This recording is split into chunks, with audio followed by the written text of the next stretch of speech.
अस्सलामु अलैकुम वरहमतुल्लाहि वबरकातुहू। बिस्मिल्लाहिर्रहमानिर्रहीम। अल्हम्दुलिल्लाहि रब्बिल आलमीन वस्सलातु वस्सलामु अला सय्यिदिल मुरसलीन नबियना मुहम्मद व अला आलिहि व सहबिहि अजमाइन।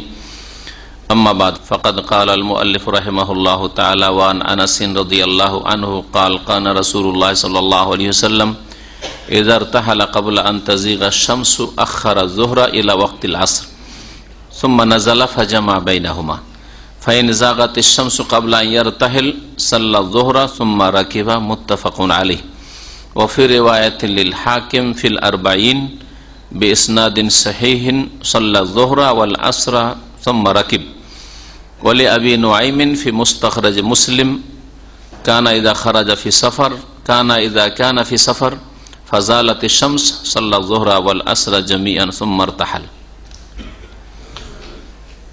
আল্লাহ পাকের সমস্ত প্রশংসা যে আল্লাহ পাক রব্বুল আলামিন আমাদের 5 ওয়াক্ত সালাত ফরজ করেছেন। আর আল্লাহ পাক রব্বুল আলামিন নামাজের ক্ষেত্রে, তাহারাতের ক্ষেত্রে যেখানে মুশকিল সেখানে আল্লাহ পাক আসান করেছেন। এটা হচ্ছে আল্লাহ পাকের দ্বীনের বৈশিষ্ট্য, দ্বীনের সৌন্দর্য। যেখানে মুশকিল সেখানে আল্লাহ পাক সহজ করেছেন। আমাদের বুলুগুল মারামের যে হাদিসগুলি নিয়ে আলোচনা হচ্ছে তাতে দর্শের বিষয়বস্তু আজকে বিশেষ করে 2 ওয়াক্ত নামাজ একত্রিত করা, জমা করা সফরে অথবা অন্যান্য যে কারণগুলিতে, যেই কারণে জমা করা শরীয়তে জায়েজ। বিশেষ করে সফরের অধ্যায়, সফরের নামাজ, মুসাফিরের নামাজ। মুসাফিরের নামাজের একটি বিধান হচ্ছে 2 ওয়াক্ত সালাত একসাথে পড়তে পারে। জোহর আসর একসাথে পড়তে পারে, মাগরিব এশা একসাথে আদায় করতে পারে। এছাড়া অন্য নামাজকে, এক নামাজকে আরেক নামাজের সাথে করা যাবে না। ফজরকে জোহরের সাথে করা যাবে না, এশাকে ফজরের সাথে করা যাবে না, আসরকে মাগরিবের সাথে করা যাবে না। 2 ওয়াক্ত জমা করা মানে এই নয় যে আপনি খেয়াল খুশি জমা করবেন, বরং শুধু জোহর আসর জমা করতে পারবেন আর মাগরিব এশা জমা করতে পারবেন। কারণ এই দুটো নামাজ এমন নামাজ যেই নামাজগুলির ওয়াক্তে মাঝখানে কোনো ব্যবধান নেই। জোহর শেষ হলেই, জোহরের ওয়াক্ত শেষ হলে সাথে সাথে আসর শুরু হয়ে যায়, মাগরিবের ওয়াক্ত শেষ হলেই সাথে সাথে এশার ওয়াক্ত শুরু হয়ে যায়। এই জন্য এই হিকমতে, এই রহস্যের কারণেই এক নামাজকে আরেক নামাজের সাথে একত্রিত করা যাবে। আর এই একত্রিতকরণ মানে এই নয় যে একটি নামাজ ওয়াক্তে আদায় করলেন আর একটিকে কাজা করলেন বিলম্ব করলে, অথবা আর একটিকে টেনে নিয়ে এসে অন্য ওয়াক্তে করে দিলেন। বরং এটাকে ওলামারা বলেছেন যে একটি নামাজের ওয়াক্তে আর একটি নামাজকে যে পড়লেন সেটা সেই ওয়াক্তেই আদায় হলো, সেই ওয়াক্তেই আদায় গণ্য করা হবে। এই জন্য কোনো মানুষ যদি আসরের সময় ইসলাম গ্রহণ করে তাকে জোহর আদায় করতে হবে, জোহর সহ আদায় করতে হবে। এশার সময় হয়ে গেছে, এশার নামাজের সময় ইসলাম গ্রহণ করলো, তাহলে তাকে মাগরিব এশা দুটি পড়তে হবে, আসর পড়া লাগবে না। 2 ওয়াক্ত নামাজকে একত্রিত করা এই সম্পর্কে হাদিসগুলি দেখি। আনাস রাদিয়াল্লাহু তাআলা আনহু থেকে বর্ণিত, তিনি বলছেন কানা রাসূলুল্লাহ সাল্লাল্লাহু আলাইহি ওয়াসাল্লাম ইযা ইরতাহালা ক্বাবলা আন তাযিগা আশ-শামস, রাসূলুল্লাহ সাল্লাল্লাহু আলাইহি ওয়াসাল্লাম যদি সূর্য গড়ে যাওয়ার, ঢলে যাওয়ার পূর্বে সফর শুরু করতেন, রওয়ানা হতেন। ইরতিহালা মানে রওয়ানা হওয়া, রওয়ানা হতেন সূর্য গড়ে যাওয়ার আগেই। তাহলে কি করতেন? এখন সূর্য গড়েনি, তার মানে জোহরের সময় হয়নি, তাহলে শুরু করে দিয়েছেন সফর। আখারা জোহরা ইলা ওয়াক্তিল আসর, তাহলে জোহরকে বিলম্ব করতেন আসরের সময় পর্যন্ত। তাহলে জমে তাখির করতেন। জমা হচ্ছে 2 প্রকার, আর এক শ্রেণীর লোকের আর এক প্রকার বাড়িয়েছে, 3 প্রকার। জমা তাকদিম মানে আগেই একত্রিত করে নেওয়া, জোহরের টাইমে আসর পড়ে নেওয়া, মাগরিবের সময় এশা পড়ে নেওয়া, এটা হচ্ছে জমা তাকদিম, অ্যাডভান্স জমা করে নেওয়া। আর আরেকটা হচ্ছে জামা তাখির মানে বিলম্ব করে একত্রিত করা, আসরের সময় জোহর পড়া আর এশার সময় মাগরিব পড়া। এই 2 জমাই জায়েজ রয়েছে। আর একটি জামা কিছু উলামা বলেছেন, সেটা হচ্ছে জামা সুরি, মানে ধরনে দেখতে একত্রিত করা, কিন্তু আসলে একত্রিতকরণ নাই, একসাথে নামাজ পড়া নাই। সেটা হচ্ছে জোহরের শেষ ওয়াক্তে একবারে। আজকাল আসরের আজান হচ্ছে ধরুন 3:06 আজকে আজান হয়েছে, হ্যাঁ 3:06। তাহলে আপনি 3টা বাজতে যাচ্ছে, 1 মিনিট বাকি আছে, ওই সময় জোহর নামাজ শুরু করে দিলেন। কোন সময় নামাজ পড়ছেন আপনি? জোহরের সময় নামাজ পড়ছেন। যেমনই 4 রাকাত নামাজ পড়া হয়েছে, 3:06 বেজে গেছে, তাহলে কি হয়ে গেল? আসরের নামাজের রক্ত হয়ে গেল। তখন কি করলেন? আসরের নামাজ শুরু করে দিলেন। তো আসরের নামাজ কোন রক্তে পড়লেন? আসরের রক্তে পড়েছেন, কিন্তু সুরাতান মানে দেখার দিক থেকে বাহ্যিক যেন 2 ওয়াক্ত জমা করলেন, আসলে জমা নাই। জোহরের শেষ ওয়াক্তে জোহর পড়েছেন, আর আসর আউয়াল ওয়াক্তে প্রথম ওয়াক্তে আসর পড়েছেন, এটা জামা সুরি। সবগুলি জায়েজ রয়েছে। নবী করিম সাল্লাল্লাহু আলাইহি ওয়াসাল্লাম জামা তাকদীম করেছেন আর জামা তাখির করেছেন। এই হাদিসে দেখেন, সূর্য এখনো মাথার উপর থেকে গড়ে যায়নি, তার মানে জোহরের সময় হয়নি। তখন কি করতেন? সফর শুরু করে দিলেন, আখারা জোহর, আর জোহরকে বিলম্ব করতেন ইলা ওয়াক্তিল আসর, আসরের সময় পর্যন্ত। কোন জামা করতেন? এটা বিলম্বে জমা করা, জামে তাখির। সুম্মা নাজালা, এই জমা করার জন্য কোন জায়গায় অবতরণ করতেন ওটার পিঠ থেকে, ফাজামা বাইনাহুমা 2 ওয়াক্ত জমা করতেন। ফাইন জাগাতিশ শামসু ক্বাবলা আন ইয়ারতাহিল, সফর শুরু করছেন, রওনা হওয়ার পূর্বে যদি সূর্য গড়ে যেত, সূর্য গড়ে গেছে, তারপরে এখন রওনা হচ্ছেন যে কোনো জায়গা থেকে, সে মদিনা থেকে অথবা অন্য কোনো জায়গা থেকে, সাল্লা জোহরা, তাহলে জোহরের নামাজ পড়ে নিতেন, জোহরের নামাজ পড়ে নিতেন। বিশেষ করে মুকিম অবস্থায় আছেন, সফরে না, মুকিম অবস্থায় এখন, মানে আপনি এখন দাম্মামে আছেন, নিজের বাড়িতেই আছেন, আর কি হলো ওই সময়? সূর্য ঢলে গেছে মাথার উপর থেকে, তাহলে জোহরের রক্ত হয়ে গেছে। কিন্তু জোহর পড়েই আপনি বেরিয়ে যাবেন, হ্যাঁ 1টার আগে হয়তো বেরিয়ে যাবেন, আসরের সময় হবেন। আর এমন সফরে যাচ্ছেন যে এর মাঝখানে আপনার স্বাধীন গাড়ি নয়, নিজের গাড়ি নয়, যানবাহন অন্যের, থামবে না হয়তো, তাহারাতের সমস্যা, এক উজুর সমস্যা, তখন উজু রাখতে পারবো কি পারবো না, তারপরে ওইভাবে নামাজ পড়তে পারবো না। তো এই ক্ষেত্রে কি করবেন? আপনি এখনো মুসাফির হননি, বাড়িতেই আছেন, মুকিম হয়ে আছেন, জমা করতে পারবেন। এই ক্ষেত্রে এই হাদিসে বলা হয়েছে, মুত্তাফাকুন আলাইহি, বুখারী মুসলিমের হাদিসে, যে নবী সাল্লাল্লাহু আলাইহি ওয়াসাল্লাম জোহরের নামাজ শুধু পড়তেন, সুম্মা রাকিবা, তারপর সোয়ার হয়েছে, তাহলে আসর পড়তেন না। একটা হাদিস, আসর পড়তেন। আসর কোথায় পড়তেন? তাহলে জমা করতেন না, তাহলে এক কথায় মুকিম অবস্থায় জমা করতেন না। জোহর পড়ে নিলেন, বেরিয়ে পড়লেন, রাস্তায় গিয়ে আচ্ছা দেখা যাচ্ছে যেখানে আসর হবে সেখানে গিয়ে আসর নামাজ পড়ব। অফি রিওয়ায়াতিল হাকিম, ইমাম হাকিমের একটি বর্ণনায়, ফিল আরবাইন, আরবাইন নামক কিতাবে রয়েছে, বেসনাদিন সহিহ, সহি সনদে, সহি সূত্রে, যে নবী সাল্লাল্লাহু আলাইহি ওয়াসাল্লাম যদি সফর করার পূর্বেই সূর্য গড়ে যেত, তাহলে কি করতেন? সাল্লা জোহরা ওয়াল আসরা সুম্মা রাকিব, মুকিম অবস্থাতে আছেন, হ্যাঁ জোহর পড়ে নিতেন, আসর পড়ে দিতেন, আর তারপরে সওয়ার হইতেন। এইরকমও করেছেন। তাহলে এখানে আর একটু ছাড় পাওয়া গেল। আপনি এখান থেকে ধরেন দুপুরবেলা জোহরের সময়, জোহর পড়ে আপনাকে সফর শুরু করে দিতে হবে, যেখানকারই সফর হোক না কেন। তাহলে জোহরের রক্ত হয়েছে, আসর রক্ত হয়নি। জমা যে করবেন, জমা করতে আর একটা বাধা মনে হচ্ছে যে আমি তো এখনো মুকিমে আছি, দামামের ভিতরে আছি, তাই না? এই ক্ষেত্রে এই হাদিস কি বলে? এই হাদিস আর প্রমাণিত হয় যে জমা করা যাবে। তাহলে এই হাদিস বলে জমা করা যাবে, আর আগের হাদিসে নবী সাল্লাল্লাহু আলাইহি সাল্লামের আমল বলে যে নবী সাল্লাল্লাহু আলাইহি সাল্লাম জোহর শুধু পড়েছেন, আসরটা রাস্তায় গিয়ে পড়েছেন। হ্যাঁ, পরস্পর বিরোধী মনে হচ্ছে না? এই ক্ষেত্রে আমরা সমন্বয় করতে পারি। আর দিনে এই সরলতা আছে, দিনে এই আল্লাহ পাক মুশকিলের ক্ষেত্রে সহজ করেছেন। যদি দেখা যায় যে না, আর ওই রকম সুযোগ সুবিধা করা যাবে না, নেমে নামাজ পড়বো, উজু করবো, এইরকম সুযোগ সুবিধা হবে না, জটিলতা আসবে। ধরেন প্লেনের সফর, আপনি বিদেশে যাচ্ছেন, অথবা এইরকম যে মাগরিব হয়ে যাবে, আর সুযোগ সুবিধা পাওয়া যাবে না নেমে নামাজ পড়ার, আর নামাজ পড়া নিজের জন্য হয়তো মুশকিল মনে করছেন, তাহারাত পবিত্রতা মুশকিল মনে করছেন, ইত্যাদি, যেভাবে হোক না কেন, তাহলে আপনি জোহর আসর জমা করে নিতে পারেন, অথচ আপনি মুকিম। কারণ নবী করিম সাল্লাল্লাহু আলাইহি সাল্লাম একবার দুইবার হইল, কখনো সফর ছাড়াও বৃষ্টি ছাড়াও জমা করেছেন। হ্যাঁ, এইখানে যেহেতু সফর একটু পরেই শুরু হবে, জমা করেছেন রাসূলুল্লাহ সাল্লাল্লাহু আলাইহি ওয়াসাল্লাম। হাদিস মুস্তাদরাক হাকিমের এই হাদিস। আর একটি হাদিস এর সমর্থনে রয়েছে, ওয়ালি আবি নাঈম, ইমাম আবু নাঈম বর্ণনা করেছেন, তার কিতাব রয়েছে মুস্তাখরাজ মুসলিম, ইমাম মুসলিমের শর্ত সাপেক্ষ কিতাব, কিন্তু ইমাম মুসলিম হাদিসগুলো নিয়ে আসেননি।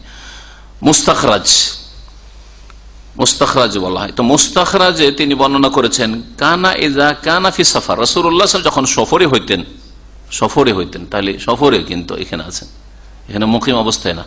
ফাজালাতিশ শামস, সূর্য গড়ে গেছে, তখন কি করতেন? সাল্লা যোহরা ওয়াল আসরা জামিয়ান, যোহর আসর একসাথে পড়েন, অবস্থান করে আছেন, তাহলে থেমে আছেন কোন জায়গায়, যোহর আসর একসাথে পড়ে নিতেন জামিয়ান, সুম্মার তাহলা, তারপরে রওনা হয়ে যেতেন। এখন আপনি সফরে যে কোনো জায়গায় আছেন, মক্কা গিয়েছেন, এখন জোহরের পরে যে বাসগুলি ছাড়ে ধরেন, হ্যাঁ, মক্কা থেকে মদিনা থেকে ওমরার বাসগুলি জোহর পরেই ছাড়ে, তাই না, দুটোর সময়। এই সময়ের দলিল, এই সময় আপনি নামাজ পড়েন, জোহর পড়ে নেন, আসর পড়ে নেন, আর তারপরে আপনার সফর শুরু করে দেন, এরকম। কিন্তু আর একটা মাসলা জেনে রাখেন, অধিকাংশ উমরাকারীরা বা উমরার মুসাফিররা জুমার দিন রওনা হয় মক্কা থেকে অথবা মদিনা থেকে, জুমার সাথে আসর জমা করা যাবে না। এই মাসলা অনেকে জানে না, অনেক আলেমরাও এই মাসলায় ভুল করে থাকে। কারণ শেখ আল্লামা আব্দুল আজিজ বিন বাজ রাহমাতুল্লাহ আলাইহি বলছেন যে নবী সাল্লাল্লাহু আলাইহি সাল্লাম জীবনে কখনো জুমার সাথে আসরকে জমা করেননি। আর জুমা আর আসর ধরনে ভিন্ন, জোহর আসর একই, এটাও 5 ওয়াক্ত নামাজের এক নামাজ জোহর, 5 ওয়াক্ত নামাজের আরেক নামাজ হচ্ছে আসর, কিন্তু জুমাটা ভিন্ন। যদিও জুমাটা জোহরের বিকল্প, মানে জুমা পড়লে আর জোহর নেই, হ্যাঁ, এই তো। কিন্তু কেউ যদি জুমা না পড়তে পারে অথবা তার জুমা ফরজ না থাকে, তাহলে জোহর পড়বে। কিন্তু জুমাকে জোহরের সাথে না, জুমাকে আসরের সাথে জমা করা যাবে না, এই ভুল অনেকেই হয়তো করেছেন। وعن معاذ بن جبل رضي الله عنه قال خرجنا مع النبي صلى الله عليه وسلم في غزوة تبوك فكان يصلي الظهر والعصر جميعا والمغرب والعشاء جميعا رواه مسلم। মুআয বিন জাবাল রাদিয়াল্লাহু তাআলা আনহু থেকে বর্ণিত, তিনি বলছেন যে আমরা নবী করিম সাল্লাল্লাহু আলাইহি ওয়াসাল্লামের সাথে তাবুকের যুদ্ধে বেরিয়েছিলাম। তাবুকের যুদ্ধ রাসূলুল্লাহ সাল্লাল্লাহু আলাইহি ওয়াসাল্লামের শেষ জামানে, নবম হিজরিতে হয়েছে। এতে রাসূলুল্লাহ সাল্লাল্লাহু আলাইহি ওয়াসাল্লাম বেরিয়েছিলেন, আর বেশ দীর্ঘদিনের সফর ছিল, অনেক দূরের সফর, সবচেয়ে দূরের সফর রাসূলুল্লাহ সাল্লাল্লাহু আলাইহি ওয়াসাল্লামের এই তাবুকের যুদ্ধের সফর ছিল। ফাকানা ইউসাল্লি যুহরা ওয়াল আসরা জামিয়ান, তো রাসূলুল্লাহ সাল্লাল্লাহু আলাইহি ওয়াসাল্লাম যুহর আসর একসাথে পড়তেন, ওয়াল মাগরিব ওয়াল ইশা জামিয়ান, মাগরিব ইশা একসাথে পড়তেন সফরে। রাওয়াহু মুসলিম, হাদিস সহিহ মুসলিমের। তো এই ছিল কয়েকটি হাদিস 2 ওয়াক্ত জমা করা সম্পর্কে, মাগরিব ইশা জমা করা আর যুহর আসর জমা করা। তিরমিজিতে আরেকটি হাদিস আছে, ভাষ্যকার উল্লেখ করেছেন যে হাদিসটা তিরমিজির হাদিস নম্বর 550। এই হাদিসটা থেকে আমরা আরো একটু এই বিষয়টাকে স্পষ্ট করতে পারবো। তাতে রয়েছে, কানা ইযার তাহালা ক্বাবলা আন তাজিগা শামস, রাসূলুল্লাহ সাল্লাল্লাহু আলাইহি ওয়াসাল্লাম সূর্য গড়ে যাওয়ার পূর্বে যদি রওনা হতেন, সফর শুরু করতেন, আখারা যোহরা ইলা আন ইয়াজমাআহা ইলাল আসর, তাহলে যোহরে বিলম্ব করতেন আসরের সাথে একত্রিত করার জন্য, জামা তাখির করতেন। ইউসাল্লিহিমা জামিয়ান, আর 2 ওয়াক্ত নামাজ পড়তেন, তাহলে সফরে চলে যাওয়ার পরে রাস্তায় কোন জায়গায় আসরের সময় যোহর পড়তেন। ওয়াইজার তাহলা বাদা যায়গিশ শামস, আর সূর্য ঢলে যাওয়ার পর বা গড়ে যাওয়ার পরে যদি রওনা হইতেন, সূর্য এখন গড়ে গেছে, তাহলে মুকিম আছেন, তাহলে কি করতেন নবী সাল্লাল্লাহু আলাইহি ওয়াসাল্লাম? আজ্জালাল আসরা ইলা যোহরি, তাহলে আসরকে যোহরের সাথে জলদি করে নিতেন, আগে করে নিতেন। ওয়াসাল্লা যোহরা ওয়াল আসরা জামিয়ান, যোহর আর আসর একসাথে পড়তেন, মুকিম অবস্থায় যোহর আসর একসাথে পড়তেন। হাদিসটি তিরমিজিতে রয়েছে, হাদিস সহিহ। তাহলে বোঝা গেল এই মাসালা আরো স্পষ্ট হলো যে এইরকম পরিস্থিতিতে যদি দেখা যায় যে সামনে রাস্তায় গিয়ে আমার জন্য আবার আসরের জন্য নামা, এটাও জটিল হবে, তাহারাত জটিল হবে, সুতরাং কি করি, আমি জমা করিনি, তারপর রওনা হয়ে যায়, জায়েজ রয়েছে। কিন্তু ওই লোক সম্পর্কে ওলামারা বলছেন যে ওই লোকের জন্য ঠিক নাই, যেই লোকের স্বাধীন সফর, নিজের গাড়িতে যাচ্ছে, অথবা ধরেন সৌদি আরব বিশেষ করে নিজের গাড়ি না হলো বাসও হলো, আসরের জন্য থামবে, হয়তো বুঝতে পারছেন কোনো পেট্রোল পাম্পে থামবে, আসরের নামাজ পড়তে পারবেন, তাহলে মুকিম অবস্থায় জমা না করা উচিত। মুকিম অবস্থায় জমা না করা উচিত, কারণ আল্লাহ পাক রব্বুল আলামিনের বিধান হচ্ছে প্রত্যেক নামাজকে তার ওয়াক্তে আল্লাহ ফরজ করেছেন। ইন্নাস সালাতা কানাত আলাল মুমিনিনা কিতাবাম মাওকুতা, আল্লাহ পাক রব্বুল আলামিন বলছেন নিশ্চয় নামাজ মুমিনদের উপর ফরজ, কিতাবান মাওকুতা, প্রত্যেক ওয়াক্তে নিজ নিজ ওয়াক্তে আল্লাহ পাক ফরজ করেছেন, নির্ধারিত ওয়াক্তে আল্লাহ পাক ফরজ করেছেন, তার সময় নির্ধারণ করেছেন।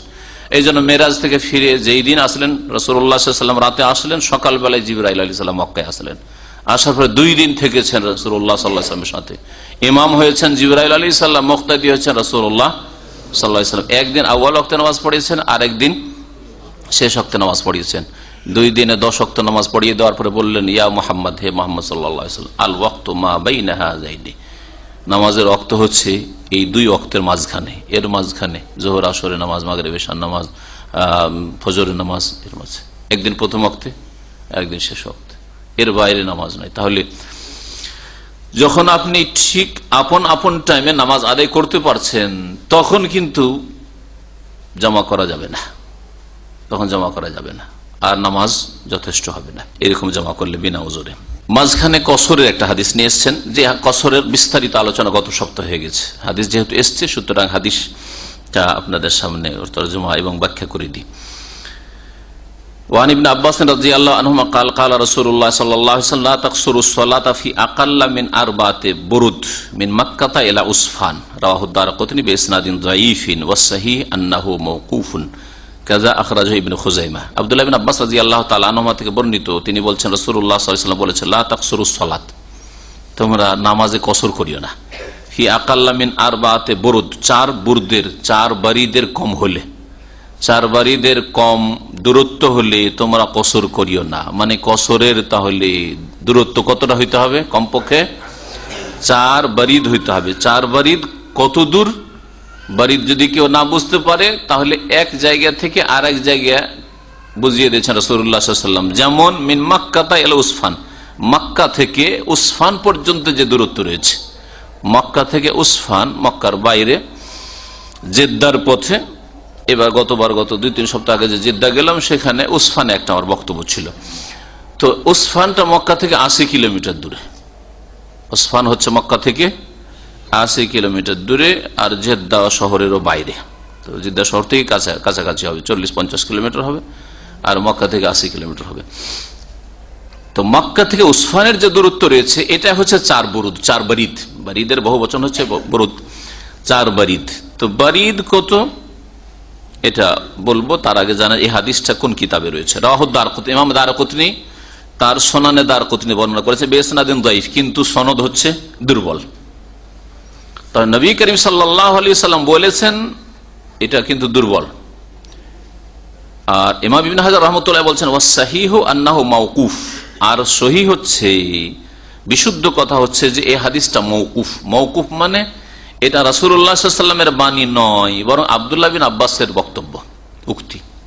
আব্দুল্লাহ বিন আব্বাস বলেছেন যে 4 বারিদ না হইলে তোমরা কসর করিও না। মওকুফ মানে সাহাবীর কথা বা কাজ, হ্যাঁ, একে বলা হয় মওকুফ বলা হয়। কাজা আখরাজ ইবনে খুজাইমা, এইরকমই বর্ণনা করেছেন ইমাম ইবনে খুজাইমা রাহমাতুল্লাহি আলাইহি। এই হাদিস জয়ীফ এই জন্য যে এর সনদে ইসমাইল বিন আইয়াস নামক একজন বর্ণনাকারী রয়েছে, আর এই ইসমাইল বিন আইয়াস হেজাজি বর্ণনাকারীদের থেকে হাদিস বর্ণনা করলে হাদিস তার দুর্বল হয়ে যেত, কারণ তাদের সাথে, হেজাজি আলেমদের সাথে তার সাক্ষাৎ বা তার শিক্ষা গ্রহণ দুর্বল, বেশি দিন শিখতে পায়নি। বেশি দিন কারো কাছ থেকে শিক্ষা লাভ না করলে তার কথাগুলিকে আয়ত্ত করা সাধারণত যায় না। উদাহরণস্বরূপ কেউ দামামে 1-2 সপ্তাহ থেকেছে, বা 2-4-6 মাস থেকেছে, 2-4-10টা দর্শে বসেছে, হ্যাঁ, আর একজন 5 বছর 10 বছর থেকেছে, দুজন সমান হইতে পারে? সমান হইতে পারে না। আর 2-4টা সপ্তাহ থেকে যদি বলে যে অমুকেই বলেছেন, অমুকেই বলেছেন, অমুকেই বলেছেন, তাহলে ভুল বেশি হওয়ার সম্ভাবনা রয়েছে। কিন্তু যে ব্যক্তি 5 বছর 7 বছর 10 বছর থেকেছে, তার ভুলের সম্ভাবনা কম। তো ঠিক এই উদাহরণটা দিয়ে আমি বোঝাতে চাইলাম, কিছু কিছু বর্ণনাকারী রয়েছে যে তারা নিজের শহরের ওস্তাদ থেকে হাদিস গ্রহণ করতে গিয়ে তো মজবুত, হয়তো ওই ক্ষেত্রে তাকে জয়ীফ বলা হয়নি। কিন্তু অন্য শহরে যাদের সাথে বেশি তার দেখা সাক্ষাৎ হয়নি, এক দুবার দেখা সাক্ষাৎ হয়েছে, আর কিছু হাদিস তার থেকে বর্ণনা করতে গেছে, তারপরে সনদে বা হাদিসের বিষয়বস্তুতে তো ভুল করে ফেলেছে, এই কারণে তাদের ভুল একটু বেশি হয়ে যাওয়ার কারণে বলা হয়েছে যে হেজাজিদের থেকে, হেজাজ মানে মক্কা মদিনা, মক্কা মদিনার আলেমদের বর্ণনাকারীদের থেকে হাদিস বর্ণনা করতে গিয়ে ইসমাইল বিন আইয়াস দুর্বল। আর একজন বর্ণনাকারী আব্দুল ওয়াহাব বিন মুজাহিদ মতরুক, পরিত্যক্ত। ওয়াসসাহি আন-নাযারিক মিন কওলি ইবনে আব্বাস। এজন্য সহি কথা হচ্ছে যে 4 বারিদের কম হলেই কসর করা যাবে না। এটা হচ্ছে আব্দুল্লাহ বিন আব্বাস রাদিয়াল্লাহু তাআলা আনহুমা সাহাবীর বক্তব্য, যেমন ইমাম বাইহাকি বলেছেন। 4 বারিদ মানে হচ্ছে 1 বারিদ সমান 4 ফারসাখ, তাহলে 4 4 16 হলো, 4 4 16 হলো, 16 ফারসাখ হলো। আর 1 ফারসাখ সমান 3 মাইল, তাহলে কত হলো? 3 16 48 হলো, 48 মাইল। 48 মাইল সমান সাধারণত 80 কিলোমিটারের কাছাকাছি, 80 কিলোমিটার কাছাকাছি। এই জন্য 80 কিলোমিটার মশহুর রয়েছে। 80 কিলোমিটারের যে ফতুয়া, তাহলে তার ভিত্তি, তার দলিল পেলেন। তার দলিল হচ্ছে এই হাদিসটি, কিন্তু রাসূলুল্লাহ সাল্লাল্লাহু আলাইহি ওয়াসাল্লাম থেকে সহিহ সূত্রে প্রমাণিত নয়, আব্দুল্লাহ বিন আব্বাসের মওকুফ হাদিস, মানে তার বক্তব্য। আব্দুল্লাহ বিন আব্বাস নিজের পক্ষ থেকে বলবেন এটা খানিকটা দূরের বিষয়, হয়তো তার কাছে রাসূলুল্লাহ সাল্লাল্লাহু আলাইহি ওয়াসাল্লাম থেকে প্রমাণ থাকতো, এই একটা সম্ভাবনা আছে, যার ফলে অধিকাংশ উলামারা বলছেন আর জনসাধারণের জন্য সুবিধা। একজন সাধারণ মানুষ ফতোয়া জিজ্ঞাসা করছেন আমি কত দূর গেলে মুসাফির হইতে পারবো? 80 কিলোমিটার, খুব সহজ। কিন্তু ইমাম ইবনে তাইমিয়া রাহমাতুল্লাহ আলাইহি ফতোয়া যদি বলা হয় এরকম, এখানকার অনেক উলামাই ফতোয়া দিচ্ছেন যে এটা দেশের উপর ছেড়ে দাও, উর্ফ, সেখানকার প্রথার উপরে ছেড়ে দাও, সেখানকার প্রথায়, সেখানকার মানুষের ভাষায় সফর কোনটাকে বলা যায়। তারা কিছু তার লক্ষণ বলেছেন, এই কথাটি এর আগে বলিনি, যদি আগের কথাগুলি এর আগে বলেছি আর ইখতিলাফ দ্বিমতটি বলেছি। সেটা হচ্ছে যে সফর কাকে বলে? সফর এইরকম জার্নিকে বলা হয় যেই জার্নি, যেই সফরের জন্য কিছু সম্বল পাথেয় নেওয়া হয়। পাথেয়, আজকাল শহরের লোকেরা পাথেয় কেন নেবে? যেখানে যায় পেট্রোল পাম্পে খাবার পায়, হোটেল আছে, হ্যাঁ, দোকানপাট আছে, সুপার মার্কেট আছে, কিছুই নিয়ে যায় না, খালি হাতে চলে যায় পকেটে পয়সা নিয়ে, ঠিক না? তাহলে আজকাল এটাও দিয়ে বোঝা মুশকিল। কিন্তু হ্যাঁ, আজকে থেকে আপনি চলে যান 30-40 বছর একটু পেছন দিকে চলে যান, আমাদের বাপ চাচারা, বরং আমরাও ছোট কালে গেছি, মাদ্রাসায় গিয়েছি, বাড়ি থেকে মুড়ি বেঁধে নিয়েছি, ছাতু বেঁধে নিয়েছি। আমরা বাঁধিনি, কিন্তু আমাদের বাপ চাচাদের শুনেছি ওরা ছাতু বেঁধে যেত, কোর্টে যেত, ওই ডিস্ট্রিক্ট টাউনে ছাতু বেঁধে নিয়েছে, না রুটি বেঁধে নিয়েছে, হ্যাঁ, ইত্যাদি ইত্যাদি, নাস্তা পানি বেঁধে নিয়েছে, রাস্তায় বসে খাচ্ছে, তারপরে আবার চললো। তারপরে ট্রেনে সফর করছে, খানা পানি বেঁধে নিয়েছে, রাস্তায় খেলো। এইরকম করতো না, করতো না? বয়স্ক লোকেরা জানবেন। তো যেই দূরত্বের জন্য মানুষ পাথেও বেঁধে নিয়ে যায়, ওইটাকে সফর বলে। আর এমন দূরত্ব যে সাধারণত পাথেও নাই, যাচ্ছি, এই তো খেয়ে দিয়ে বেরোলাম দুপুরে, আসরে পৌঁছে যাবো, 2 ঘন্টা পরে পৌঁছে যাবো, ওখানে কিন্তু আমার খাবার পাওয়ার একজনের বাড়ি বা যেখানে যাচ্ছি, তাই এটা সফর না সাধারণত। কিন্তু এটা যখন মানুষ পায়ে হেঁটে যেত অথবা উটের পিঠে যেত তখন তো বোঝা যাবে, কিন্তু প্লেনে 2 ঘন্টা অনেক দূরে চলে যাবেন আপনি, বরং আধা ঘন্টাও লাগবে না সফরের দূরত্বে যেতে, তাই না? তো এই জন্য জনসাধারণের জন্য এই ফতোয়া সহজ, যদিও দলিলের দিক থেকে অত শক্তিশালী নয় 80 কিলোমিটারের ফতোয়া, কিন্তু জনসাধারণকে বোঝানোর জন্য। আর সাধারণত 80 কিলোমিটার হলে, কাছাকাছি 70-80 কিলোমিটার, 90 কিলোমিটার এরকম হইলে এটা কি সফর মনে করা হয়। আল্লাহু আলাম। আমাদের আসল বিষয়বস্তু কি ছিল আজকের? 2 ওয়াক্ত জমা করা, তাই না? 2 ওয়াক্ত জমা করা বিশেষ করে সফরের জন্য রাসূলুল্লাহ সাল্লাল্লাহু আলাইহি ওয়াসাল্লাম করেছেন, কিন্তু কখনো কখনো বৃষ্টির জন্য করেছেন। আর রাসূলুল্লাহ সাল্লাল্লাহু আলাইহি ওয়াসাল্লাম বৃষ্টির জন্য জমা করেছেন, তাহলে বৃষ্টির মতো যে কারণগুলি যাতে বারবার করে মসজিদে আসা, জামাতে হাজির হওয়া কষ্টকর, এই কষ্টের কারণটাকে আইম্মায়ে কেরামরা, বিশেষ করে ইমাম আহমদ বিন হাম্বল তুলে ধরেছেন যে যেখানে কষ্ট রয়েছে সেখানে জমা করা যাবে। তাহলে কষ্ট আর প্রয়োজন, এটা হচ্ছে নামাজ জমা করার, জোহর আসর জমা করার, মাগরিব এশা জমা করার বৈধতার কারণ।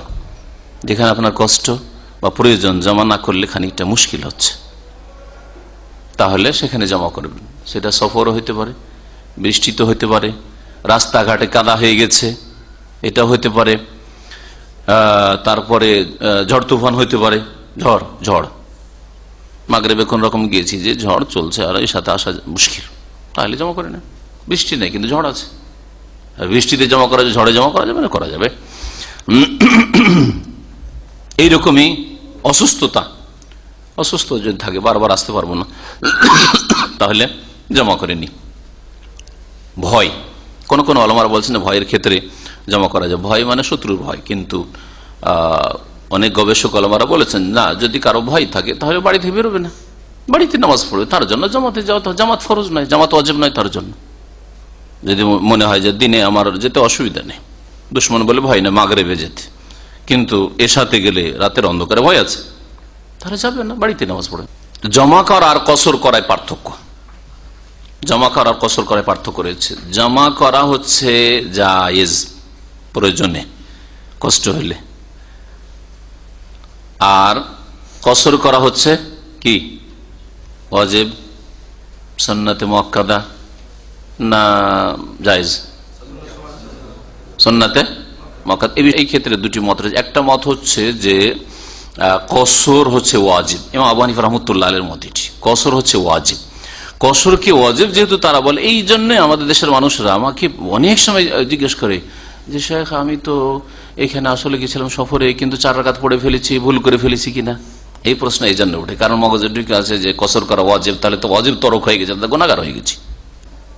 জায়েজ কেউ বলেননি, হয় কসর ওয়াজিব আর না হলে সুন্নাতে মুআক্কাদা। অধিকাংশ আইম্মায়ে কেরামরা বলেছেন, 3 ইমাম আর অন্যান্যরাও সকলে বলছেন যে কসর হচ্ছে সুন্নাতে মুআক্কাদা। রাসূলুল্লাহ সাল্লাল্লাহু আলাইহি ওয়াসাল্লাম সফরে কসরই করেছেন, ওয়াজিব কেন নয়? খলিফা রাশেদ উসমান রাদিয়াল্লাহু তাআলা আনহু কসর করেননি, 4 রাকাত নামাজ পড়েছেন মেনায়, তাহলে তিনি কি ওয়াজিব ছেড়েছেন? এই জন্য আর এইরকমই বেশ কিছু দলিল যে ওয়াজিব করার, ওয়াজিব মানে ফরজ, ওয়াজিব ফরজ করার কোনো একটা দলিল নেই, সেই জন্য কসরকে ওয়াজিব বলা ঠিক নাই। শুধু ওই যে প্রথম ফরজ হচ্ছিল 2 রাকাত নামাজ, আয়েশা রাদিয়াল্লাহু আনহা হাদিস, ওইটা হচ্ছে ইমাম আবু হানিফার দলিল। 2 রাকাত ফরজ হয়েছিল, আর তারপরে সফরে ওইটাকে বহাল রাখা হলো, ফাওয়াকিরাত সালাতু সাফার ওয়াজিদা ফিল হাজার, আর হাজারে বাড়িতে মুকিম থাকলে বেশি করে দেওয়া হলো, আর 2 রাকাত 4 করে দেওয়া হলো। এছাড়া আর কোনো দলিল নেই। পক্ষান্তরে অন্য আইম্মারা বলছেন যে উসমান রাদিয়াল্লাহু তাআলা খলিফা রাশেদ আর খলিফা রাশেদিনের অনুসরণ করতে বলে, সুন্নাতকে আঁকড়ে ধরতে বলা হয়েছে।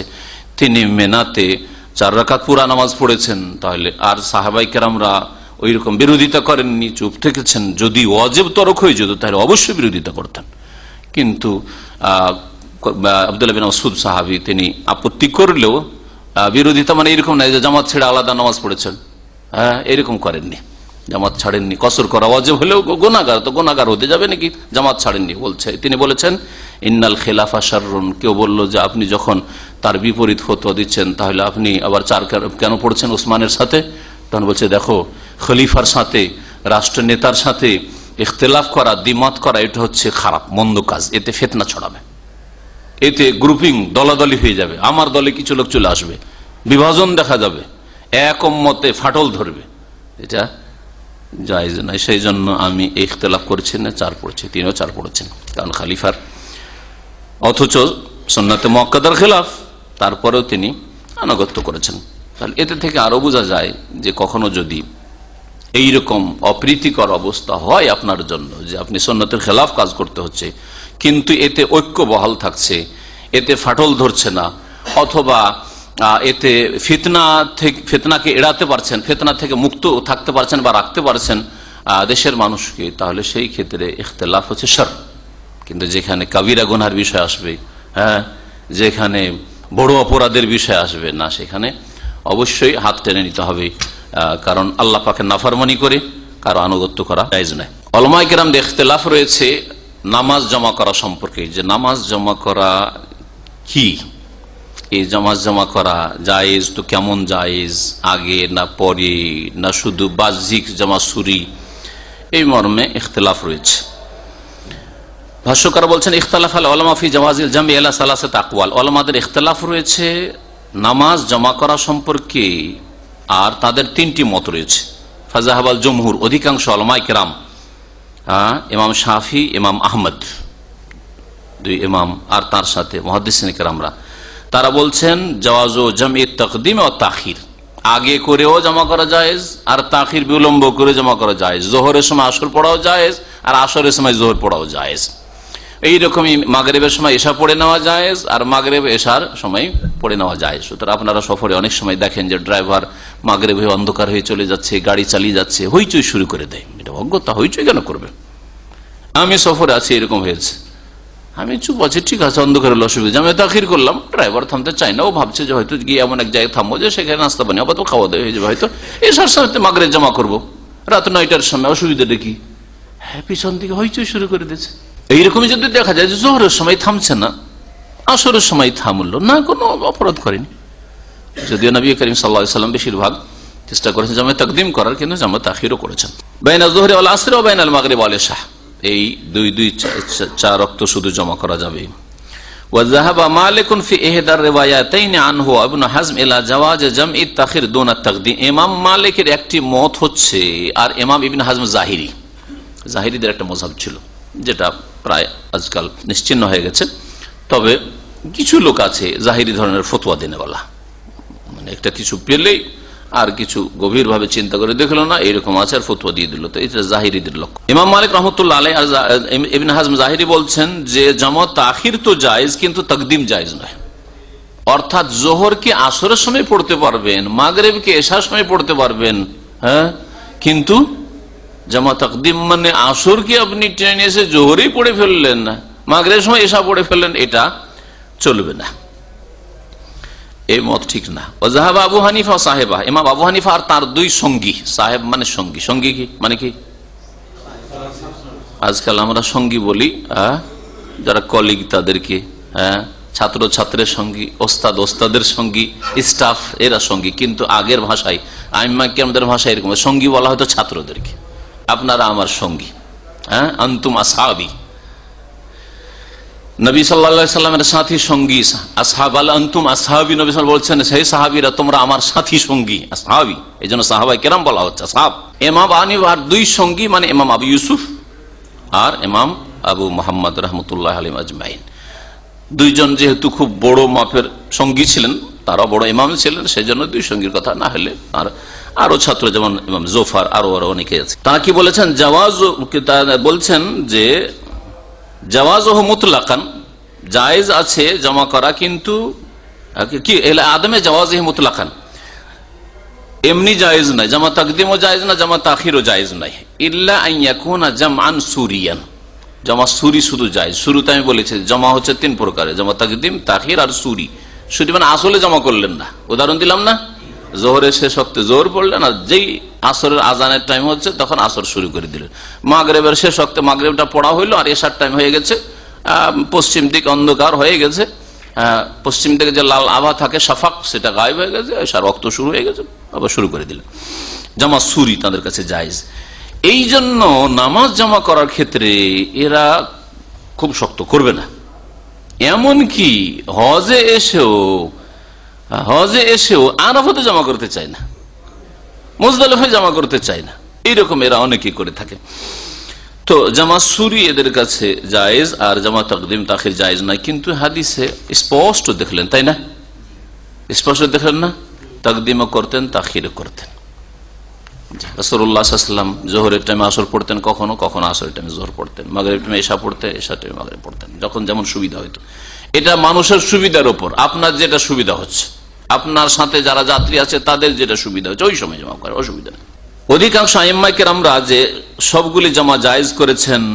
আর এই ক্ষেত্রে আর একটা দিক রয়েছে মুসাফিরের, সেটা হচ্ছে মুসাফির দুই রকম, একটা হচ্ছে চলন্ত অবস্থার মুসাফির, একটা হচ্ছে অবস্থানরত মুসাফির, চলছেন সফরে, আর একটা হচ্ছে না থেমে আছেন, মক্কায় গিয়ে আছেন একদিন, দুদিনের জন্য, 3 দিনের জন্য, কি আপনি মুসাফির, কিন্তু আপনি অবস্থান করে আছেন, যে কোনো জায়গায়, অন্য কোনো জায়গায় হোক, আপনি অবস্থান করে আছেন, কিন্তু এখনো মুকিম, সেখানে মুকিমের হুকুম আপনি হননি।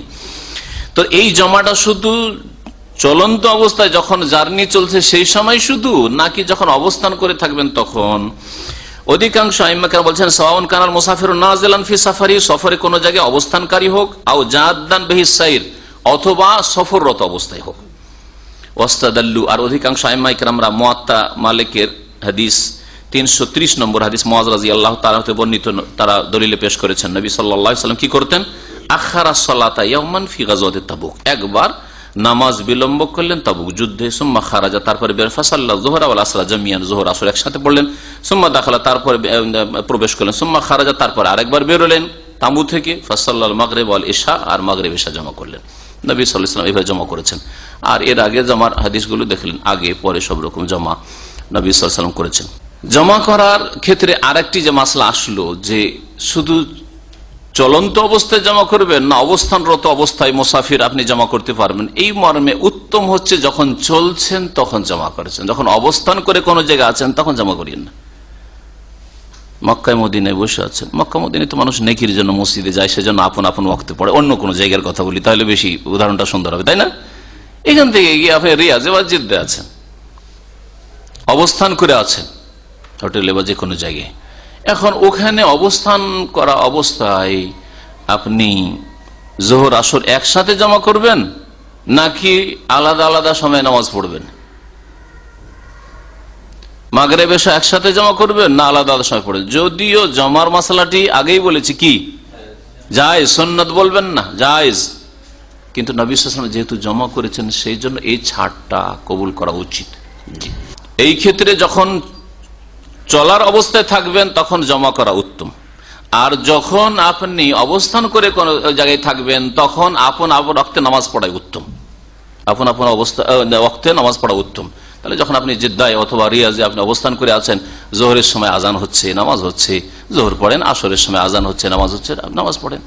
কিন্তু আপনার প্রয়োজন, খুব ক্লান্ত হয়ে এসছি আর এখন একটু আমাকে 4-5 ঘন্টা ঘুম দিতে হবে, যদি ঘুমিয়ে যায় তো আসরে জাগতে পারবো না, একটু প্রয়োজন আপনার। তাহলে এইরকম কোন কোন সময় অবস্থানরত অবস্থায়ও মুসাফির মানুষ জমা করতে পারে। যদি আপনি হোটেলে অবস্থান করে আছেন, জোহরের সময় আসর পড়ে নিলেন, তারপরে ঘুমিয়ে গেলেন, ঠিক আছে আমি 5টা পর্যন্ত ঘুমাবো, তারপরে উঠবো, জায়েজ রয়েছে। না যায় সেটা নাই। মুসাফির হলে কসর, সফরের সাথে খাস হচ্ছে কি কসর, আর জমা শুধু সফরের সাথে খাস না। জমা সফরে হইতে পারে, বৃষ্টিতে হইতে পারে, বৃষ্টিতে কসর চলবে না, ঝড় তুফানে কসর চলবে না, তারপরে রাস্তায় কাদা রয়েছে, কসর চলবে না, কিন্তু জমা চলবে। অসুস্থ কসর চলবে, অসুস্থ মানুষকে 4 রাকাতই পড়তে কসর চলবে না, কিন্তু জমা চলবে। মশলাগুলি ভালো করে বুঝবেন। এখন জমা বললাম তখন কসরও ধরিয়ে দিবেন, বাড়িতে বসে অসুস্থ মানুষ আর 2 রাকাত করে পড়া শুরু করে দিলেন, আল্লাহ কবুলই করবেন না। কোন কোন ওলামারা বলেছেন যে শুধু চলন্ত অবস্থায় জমা করা যাবে, কারণ একটা হাদিস সহিহ বুখারীতে এরকম আছে, ওইটাকে ওরা দলিল ধরে নিয়েছে। আর বলছেন যখন অবস্থান করে কোন জায়গায় আপনি আছেন তখন আর জমা করা যাবে না, কিন্তু এটা ফতোয়া ঠিক নয়। ওয়াজাহাবা ইবনুল কাইয়িম ওয়া জামা ইলা ইখতিসাস জাওয়াজি জাম'i লিওয়াক্তিল হাজাত ওয়া হিয়া ইযা জাদ্দা বিহিস সাইর। ইমাম ইবনুল কাইয়িম রাহমাতুল্লাহ আলাইহি আর একদল বলছেন যে জমা করা যাবে প্রয়োজনে, আর প্রয়োজন হচ্ছে যখন সফররত অবস্থায়, চলন্ত অবস্থায় থাকবে, আপনি জার্নি করছেন, যখন থেমে আছেন কোন সফরে যে কোনো জায়গায় তখন আর জমা করা চলবে না। তাদের দলিল বুখারী মুসলিমের হাদিস ইবনে ওমর রাদিয়াল্লাহু তাআলা আনহু থেকে বর্ণিত, আন্নাহু কানা ইযা জাদ্দা বিহিস সাইর, রাসূলুল্লাহ সাল্লাল্লাহু আলাইহি ওয়াসাল্লাম যখন সফররত অবস্থায় থাকতেন, ভ্রমণ অবস্থায় থাকতেন, জামা বাইনাল মাগরিব ওয়াল ইশা, তখন মাগরিব ইশা জমা করতেন। ওয়া ইয়াকুল, আর বলতেন, ইন্নান নবী সাল্লাল্লাহু আলাইহি ওয়াসাল্লাম কানা, আব্দুল্লাহ বিন ওমর এই কাজ করতেন, আর বলতেন নবী সাল্লাল্লাহু আলাইহি ওয়াসাল্লামও এইরকম করতেন, সেজন্য আমি করছি। কানা ইযা জাদ্দা বিহিস সাইর জামা বাইনাহুমা, যখন রাসূলুল্লাহ সফররত অবস্থায় থাকতেন তখন জমা করতেন। রাওয়াহুল বুখারী মুসলিম। লাকিন ইনদাল জুমহুর, অধিকাংশ আইম্মায়ে কেরামরা ইবনুল কাইয়িমের ফতোয়াকে বলছেন না এটা কঠোরতা, না দিনে এই কঠোরতা নেই, বরং জায়েজ রয়েছে। যখন রাসূলুল্লাহ সাল্লাল্লাহু আলাইহি ওয়াসাল্লাম জমা করতে, জমা করার জন্য তো কোন জায়গায় মানুষ অবতরণ করে না, গাড়ির উপরে জমা করে নামে, তাহলে তো জায়েজ রয়েছে। অধিকাংশ উলামারা বলছেন যে জায়েজ রয়েছে জমা করা, যদি অবস্থানরত অবস্থায় হোক। ও আম্মা মাযহাব আবু হানিফা, ভাষ্যকার বলছেন যে ইমাম আবু হানিফার যে মাযহাব, যে শুধু জামা সুরি চলবে জোহরের শেষ ওয়াক্তে, আসরের আউয়াল ওয়াক্তে, মাগরিবের শেষ ওয়াক্তে, এশার আউয়াল ওয়াক্তে, আর জোহরের টাইমে আসর চলবে না, আসরের টাইমে এই জমা চলবে না তাদের কাছে। ভাষ্যকার বলছেন ফালা তানসুরহু সুনানুস সাহিহা, সহিহ সুন্নাত সহিহ হাদিস তা এই মতের সাহায্য করে না, সমর্থন করে না, অর্থাৎ এই ফতোয়া ঠিক নয়, বরং ফতোয়া এটাই ঠিক যে আল্লাহ পাক দিনের ক্ষেত্রে জমা করার ক্ষেত্রে সহজ করেছেন। ওয়ান জাবির রাদিয়াল্লাহু আনহু قال قال رسول الله صلى الله عليه وسلم خير امتي الذين اذا اساءوا استغفروا واذا سافروا قصروا وافطروا اخرجه الطبراني في الاوسط باسناد ضعيف وهو في مراسيل سعيد بن المسيب عند البيهقي مختصرا। জাবের রাদিয়াল্লাহু তাআলা আনহু থেকে বর্ণিত, তিনি বলছেন যে রাসূলুল্লাহ সাল্লাল্লাহু আলাইহি ওয়াসাল্লাম বলেছেন, খায়রু উম্মতি, আমার উম্মতের শ্রেষ্ঠ ব্যক্তি ওই সব লোকেরা, ইযা আসাউ আল্লাযীনা ইযা আসাউ, যারা গুনাহ করলে, ভুল করে দিলে, পাপ করলে কি করে, ইস্তিগফারু, তওবা ইস্তিগফার করে। উত্তম উম্মতকে যারা ভুল করলে সাথে সাথে দ্রুত তওবা করেন, তওবাই বিলম্ব না করে যত জলদি তওবা করবেন তত ভালো মানুষ আপনি। এটা ভালো লক্ষণ আপনার ঈমান। ভুল হয়ে গেছে কিন্তু সাথে সাথে টের পেয়েছেন যে ভুল হয়েছে, তাহলে ভুলের উপর অটল থাকবো না, সাথে সাথে তওবা ইস্তিগফার করছে। এই লক্ষণ যদি কোনো ভাইয়ের মধ্যে থাকে, বোনের মধ্যে থাকে, এটা ভালো জিনিস। ভুল হতে পারে, ভুল মানুষের হবে না, মানুষ ফেরেশতা নয়, কিন্তু ভুল হওয়ার সাথে সাথে তওবা করা, এটা হচ্ছে খুব ভালো গুণ। আমার উম্মতের ভালো লোক নবী সাল্লাল্লাহু আলাইহি ওয়াসাল্লাম বলছেন। এই মর্মে হাদিস জয়ীফ হইল, কোরআনে কারীমের আয়াত রয়েছে। হ্যাঁ, তওবা কার কবুল হয়? যারা গুনাহ করে সুম্মা ইয়াতুবুনা মিন করিব, আল্লাহ বলছেন সাথে সাথে তওবা করে। মিন করিব মানে দ্রুত তওবা করে। গুনাহ হয়ে গেল আর তারপরে চলতে আছে, আরো কয়েক গুনাহতে আল্লাহ ফেলে দিতে পারেন। হ্যাঁ, শয়তান গোমরাহ করতে পারে। এক গুনাহ বহু গুনাহকে ডেকে নিয়ে আসে। এক মিথ্যাকে ঢাকার জন্য বহু মিথ্যা যেমন লাগে, তেমন এক গুনাহ বহু গুনাহকে মানুষের জীবনে ডেকে নিয়ে আসে। এই জন্য বিলম্ব করবেন না, সাথে সাথে তওবা করে নেবেন। শয়তান নিরাশ হয়ে যাবে, একে গুনাহ করে লাভ নাই, গুনাহ করলাম তো এত আল্লাহর সামনে কাঁদলো যে ওর নেকি গুনাহ চেয়ে বেশি হয়ে গেছে, তাই না? শয়তান নিরাশ হয়ে যাবে, তখন আপনার পিছনে আর পড়বে না, শয়তান কম পড়বে, তখন অন্যকে তলাশ করবে, দেখি আর কাউকে জাহান্নামে নিয়ে যাওয়া যায়। ওয়াইদা সাফারু কাসারু, আর যখন সফর করে তখন তারা কসর করে। মানে আমার উম্মতের শ্রেষ্ঠ উম্মত কারা? যারা সফর করলে কসর করে। কসর করা উত্তম, সুন্নাতে মুআক্কাদা, এতে কোনো ইখতিলাফ নেই কমপক্ষে। আর কি করে? আফতারু, আর রোজা ইফতার করে। রোজার দিনে সফর করলে তারা রোজা ইফতার করে, তাহলে ভালো। যদি কষ্ট হয়, সামান্য কষ্ট হয়, তাহলে রোজা রাখা আর চাইতে রোজা ছেড়ে দেওয়া উত্তম। বেশি কষ্ট হয় তাহলে রোজা রাখলেই গুনাহগার হবে সফরে। আর এমনি যদি আরামদায়ক সফর হয় তাহলে রোজা রাখা জায়েজ রয়েছে। নবী সাল্লাল্লাহু আলাইহি ওয়াসাল্লামের সাহাবীরা কেউ রোজা রাখতেন আর কেউ রোজা রাখতেন না সফরে। কেউ কারো উপর তিরস্কার করতেন না, কেউ কাউকে তিরস্কার করতেন না, এই মর্মে হাদিস রয়েছে। এই হাদিস ইমাম তাবরানী বর্ণনা করেছেন তার আওসাতে। ইমাম তাবরানীর 3টি কিতাব রয়েছে, আল মুজামুল কবির, আল মুজামুল আওসাত, আল মুজামুস সাগীর। মুজামুল আওসাত যেটা মধ্য ধরনের কিতাব রয়েছে সেই কিতাবে, কিন্তু সনদ হচ্ছে যায়ীফ, দুর্বল। ওয়া ফি মারাসিল সাঈদ বিন মুসাইয়িব, আর এটা ইমাম সাঈদ বিন মুসাইয়িব প্রখ্যাত তাবেঈর মারাসিলেও রয়েছে। ইনদাল বাইহাকিতে সংক্ষিপ্ত। ইমাম ইবনুল কাইয়িম রাহমাতুল্লাহ আলাইহি বলছেন যে রাসূলুল্লাহ সাল্লাল্লাহু আলাইহি ওয়াসাল্লাম জীবনে কোনদিন 4 রাকাত বিশিষ্ট নামাজ সফরে পুরা পড়েননি। লাম ইয়াসবুত আনহু সাল্লাল্লাহু আলাইহি ওয়াসাল্লাম আনহু আতাম্মা রুবাইয়াতা ফিস সাফারি আলবাত্তাতা, সফরে 4 রাকাত বিশিষ্ট নামাজকে 4 পড়েছেন সফরে, এটা নবী সাল্লাল্লাহু আলাইহি ওয়াসাল্লাম কখনো করেননি। যখন সব সময় করেছেন, নবী সাল্লাল্লাহু আলাইহি ওয়াসাল্লাম কোন আমল যদি সব সময় করেন তাহলে সেটা সুন্নাতে মুআক্কাদা, সেটা ফরজ ওয়াজিব হওয়ার জন্য যথেষ্ট নয়। এই জন্য ফজরের সুন্নাতে মুআক্কাদা, বেতর সুন্নাতে মুআক্কাদা, আর সুন্নাতে রাতে বাকি জোহরের সুন্নাত, মাগরিবের সুন্নাত, এশার সুন্নাত, এগুলি সুন্নাতে রাতেবা। নবী সাল্লাল্লাহু আলাইহি ওয়াসাল্লাম ফজিলত বর্ণনা করেছেন, উৎসাহিত করেছেন, কিন্তু নবী সাল্লাল্লাহু আলাইহি ওয়াসাল্লাম কন্টিনিউ করেননি, সফরে এই সুন্নাতগুলি ছেড়েছেন। যেন এগুলিকে বলে সুন্নাতে রাতে বলা হয়, সুন্নাতে মুআক্কাদা, মানে তাগিদ রয়েছে, তাগিদ করেন রাসূলুল্লাহ সাল্লাল্লাহু আলাইহি ওয়াসাল্লাম। এখন রোগী ব্যক্তির নামাজ সম্পর্কে হাদিস দেখেন। ওয়ান ইবনে হুসাইন রাদিয়াল্লাহু আনহু قال কানাত বি বাওয়াসির ফাসালতু নবী সাল্লাল্লাহু আলাইহি ওয়াসাল্লাম ফাকালা সাল্লি কাইমান ফাইন লাম তাসতাতি ফাকাইদান ফাইন লাম তাসতাতি ফাআলা জামবিন, রাহুল বুখারী। ইমরান বিন হুসাইন রাদিয়াল্লাহু তাআলা আনহু থেকে বর্ণিত, তিনি বলছেন যে আমাকে বাওয়াসির ছিল, অর্শ রোগ ছিল। অর্শ কে বুঝেন? পাইলস বেরিয়ে আসে, আর এটা যদি আর একটু বেশি বেড়ে যায় তো ব্লিডিং হয়, তো একে বাওয়াসির বলা হয়। বাসুরের বহুবচন, বাসুরাতুন। ফাসালতু নবী সাল্লাল্লাহু আলাইহি ওয়াসাল্লাম আনিস সালাত, তখন আমি নবী সাল্লাল্লাহু আলাইহি ওয়াসাল্লামকে জিজ্ঞেস করলাম নামাজ সম্পর্কে, যে আমাকে নামাজ পড়তে কষ্ট হয়, নামাজে দাঁড়িয়ে থাকতে অথবা কষ্ট হয়, তো নামাজে কি করবো আমি, নামাজ আমার বাওয়াসির রয়েছে। ফাকালা, তখন নবী সাল্লাল্লাহু আলাইহি ওয়াসাল্লাম সাল্লি কাইমান, যথাসাধ্য দাঁড়িয়ে নামাজ পড়ো। ফরজ নামাজ যদি কেউ দাঁড়িয়ে পড়তে পারে তো বসে নামাজ জায়েজ হবে না। শুনে রাখেন ফরজ নামাজ সম্পর্কে। আর সুন্নত নামাজ, ফরজ ছাড়া অন্য কোন নামাজ যদি দাঁড়িয়ে পড়তে পারে বসে জায়েজ, কিন্তু নেকি অর্ধেক হবে। নেকির ক্ষেত্রে এত কি অনীহা যে আপনি পড়বেন 2 রাকাত, নেকি নেবেন 1 রাকাতের? যে এশার নামাজের পরে খোঁড়া লেকের মতো বসে বসে নামাজ পড়েন মসজিদে নফল, কেন 2 রাকাত পড়বেন? আল্লাহকে বলছেন আল্লাহ 2 রাকাতে নেকির অত আমার প্রয়োজন নেই, অত নেকি করব কি, পয়সার দরকার আমার, তবে নেকি আমার 1 রাকাতের হইলেই হয়, তাই না? কেন এরকম করবেন? হ্যাঁ, তবে প্রয়োজনে জায়েজ রয়েছে। যখন দেখছেন যে আমি বেশ লম্বা নামাজ পড়ে ক্লান্ত হয়ে গেছি, রাতের নামাজ দীর্ঘক্ষণ পড়ছেন, কিছুটা বসে পড়ি, তো জায়েজ রয়েছে। কিন্তু এইভাবে আপনি লোকজনের সামনে এই বসে নামাজ, নবী সাল্লাল্লাহু আলাইহি ওয়াসাল্লাম দীর্ঘ তাহাজ্জুদ পড়ার পরে ক্লান্ত হয়ে যেতেন, বেতর পড়ার পরে 2 রাকাত বসে পড়তেন। এশার পরে পরেই বেতর পড়লেন আর বসে নামাজ নফল পড়লেন, কখনো জীবনে নবী সাল্লাল্লাহু আলাইহি ওয়াসাল্লাম করেননি। তাহলে এটা সুন্নাত নয়। এই মসজিদে এশার পরে পরেই নফলে 2 রাকাত বসে পড়া, এটা সুন্নাত নয়।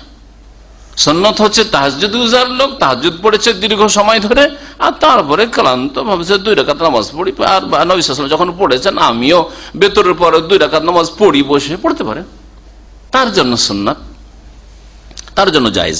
তুমি দাঁড়িয়ে নামাজ পড়ো, ফাইনলাম তাস্তাতে ফাকায়েদান, যদি না পারো দাঁড়িয়ে নামাজ পড়তে তাহলে বসে নামাজ পড়ো। ফাইনলাম তাস্তাতে, বসেও যদি নামাজ না পড়তে পারো, ফাআলা জামবিন, তাহলে শুয়ে নামাজ পড়ো। জামবিন মানে কাত, হ্যাঁ জাম বলা হয় এই সাইড গুলোকে। এটা হচ্ছে একটা জাম, আল জাম্বুল আইমান, এটা হচ্ছে জাম্বুল আইসার, হ্যাঁ বাম দিক ডান দিক, ডান দিক আর বাম দিক। রাহুল বুখারী, ইমাম বুখারী রাহমাতুল্লাহি আলাইহি হাদিসটা বর্ণনা করেছেন। অসুস্থ ব্যক্তির নামাজ কতক্ষণ পর্যন্ত ফরজ থাকে, এই মর্মে 2টি মত রয়েছে। কোনটা ঠিক, 2টি মত জানার পরে যেটা কোরআন হাদিসের কাছাকাছি সেটা আমরা নেব। ভাষ্যকার বলছেন যে মাযহাব জমহুরিল উলামা, অধিকাংশ উলামাদের মত হচ্ছে আন্নাস সালাত লা তাসকুতু মা দামাল আকলু সাবিতান, যতক্ষণ পর্যন্ত হুঁশ আছে, জ্ঞান আছে, ততক্ষণ পর্যন্ত নামাজ মাফ নেই, ততক্ষণ নামাজ মাফ। যুদ্ধের ময়দানে নামাজ মাফ নেই। নবী সাল্লাল্লাহু আলাইহি ওয়াসাল্লাম যুদ্ধের ময়দানে সালাতুল খৌফ পড়েন নাই, কোরআনে কারীম আয়াত নাযিল করেন নাই আল্লাহ পাক যে সালাতুল খৌফ কেমনে পড়তে হবে, হ্যাঁ হাদিস রয়েছে। বিভিন্ন রকম ভাবে ভয়ের ভীতির নামাজ, কাফের মুশরিকদের সামনে দাঁড়িয়ে অস্ত্র ধারণ করে নামাজ। তাহলে বোঝা গেল যে নামাজ যে কখনো মাফ নেই যতক্ষণ মানুষের হুঁশ জ্ঞান আছে।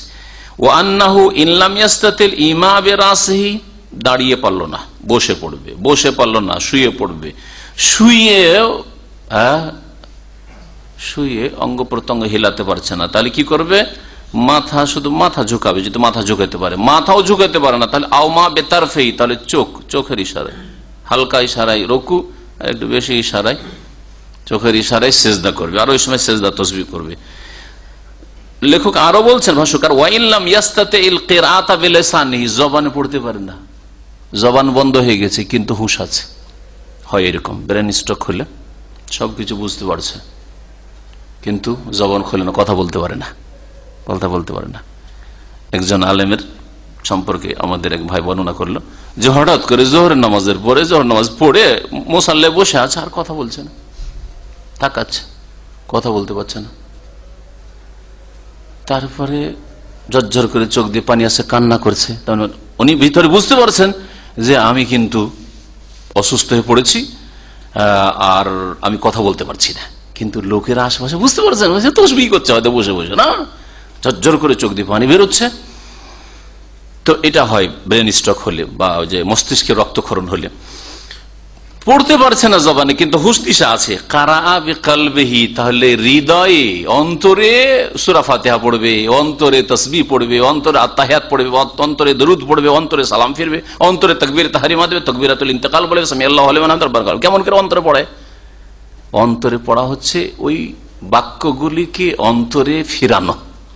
জবান তো নড়ছে না, তার জবান হিলাতে পারছে না হয়তো, কিন্তু অন্তরে আলহামদুলিল্লাহ রাব্বিল আলামিন মানে কি হয়, বা এই বাক্যগুলি আর রহমানির রহিম মালিক ইয়াউমিদ্দিন, এই বাক্যগুলি অন্তরে ফিরিয়ে নিয়ে আসা, শেষ পর্যন্ত গায়রিল মাগদুবি আলাইহিম ওয়ালাদ-দাল্লিন পর্যন্ত আসা। এটা হচ্ছে কিরাআতুন বিল কলব, অন্তরে পড়া, হৃদয় দ্বারা পড়া। হুঁশ আছে যেহেতু নামাজ এভাবে পড়তে হবে। এটা হচ্ছে অধিকাংশ আইম্মায়ে কেরামদের মত। এতেই রয়েছে অধিক সতর্কতা। ঢিলা ফতুয়া কখনো নিতে চাইবেন না যতক্ষণ পর্যন্ত ইমানের হেফাজত ঢিলা ফতুয়াতে নেই। হ্যাঁ, ঢিলা ফতুয়াতে নেই, ইমানের হেফাজত আছে। যদি একটু সতর্কতামূলক আপনি ইবাদতবন্দি করেন, তাতে আপনার ঈমান আমলের হেফাজত রয়েছে। সূরা ফাতিহা ছাড়া নামাজ হয় না, আর সূরা ফাতিহা পড়া যাবে না। কোনটাতে অধিক সতর্কতা রয়েছে? আরে নামাজও পড়লাম, শুধু একটা সূরা ফাতিহা না পড়লে যদি নামাজটা আমার বেকার চলে যেত, সারা জীবনের মেহনতি আমার বরবাদ হয়ে যাবে। না, অধিক সতর্কতা সূরা ফাতিহা দিয়ে নামাজ পড়বো, হ্যাঁ ঠিক না? এইরকম বহু ফতোয়ার ক্ষেত্রে রয়েছে। সুবিধাবাদী হবেন না আর হালকা ফতোয়া নেওয়ার চেষ্টা করবেন না। এইরকমই আমরা টাকা পয়সার নেশাব, স্বর্ণকে ধরবো না চাঁদিকে ধরবো, চাঁদিকে ধরলে বাংলাদেশি টাকার 20,000 টাকার মধ্যেই নেশাবে পৌঁছে যায়, তাহলে 20,000 যার কাছে 1 বছর ধরে আছে জাকাত ফরজ হয়ে যায়। আর এক শ্রেণী সুবিধাবাদীর মোল্লারা রয়েছে, হ্যাঁ সুবিধাবাদী ফতোয়া হচ্ছে যে না সোনাতেও ধরতে পারেন আপনি, 7.5 ভরি সোনার দাম আজকাল অনেক বেড়ে গেছে, সুতরাং 1,00,000 2 লাখ টাকা না হইলে জাকাতই ফরজ হয় না, অধিকাংশ মানুষেরই জাকাত ফরজ হবে না। কিন্তু কাল কিয়ামতে আল্লাহ যদি ধরে নেয় আমি তো চাঁদি দিয়েও নেশাব ফরজ করেছিলাম, ওইটা কেন ধরনি, সুবিধাবাদী কেন হয়েছিলে, তখন কি হবে? ফরজ তরককারী, হ্যাঁ জাকাতে বাধা দানকারী, কিয়ামতে কাবিরা গুনাহ করে মারা গেছেন, হবে না? এরকম বহু ফতোয়া কিন্তু শরীয়তে রয়েছে, যেখানে সতর্কতা আছে সতর্কতা অবলম্বন করবেন।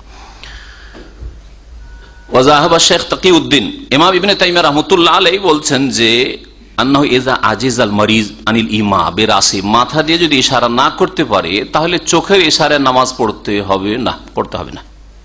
মাথার ইশারা, হুঁশ আছে, মাথার ইশারা, মাথা ঝুঁকাইতে পারছে না, মাথা ঝুঁকিয়ে রুকু করলো, মাথা ঝুঁকিয়ে সিজদা করলো, এরকম যদি না করতে পারে, নড়তে পারছে না, তাহলে চোখের ইশারায়, চোখের পলকের ইশারায় নামাজ পড়া ফরজ নয় তার কাছে, বলছেন সাকাতাত আনহুস সালাত, নামাজ মাফ হয়ে যাবে তার। কিন্তু এতে সতর্কতা নেই, তাহলে বোঝা গেল যে আমরা ইমাম ইবনে তাইমিয়ার মুকাল্লিদ নয়, হ্যাঁ অন্ধ অনুসরণ করি। যেখানে আমাদের ইমানের হেফাজত রয়েছে, ইবাদতের অধিক হেফাজত রয়েছে, সুরক্ষা রয়েছে, সেটা আমরা করার চেষ্টা করি। আর আমাদের অন্তরে এটাই চাই যে কোরআন সুন্নাহর কাছাকাছি চলার চেষ্টা করি। হ্যাঁ চলতে গিয়ে যে ভুল করবেন এমন কথা না, হতে পারে যে আমরাই ভুল করলাম, উনি ভুল করেননি, হতে পারে এটা, কিন্তু আমার নিয়তের উপর আল্লাহ পাক ফলাফল আমাকে দেবেন। আমার নিয়ত ছিল যে আমি কোরআন এবং হাদিসকে ধরার চেষ্টা করেছি, এটা সবসময় যেন আমাদের অন্তরে থাকে।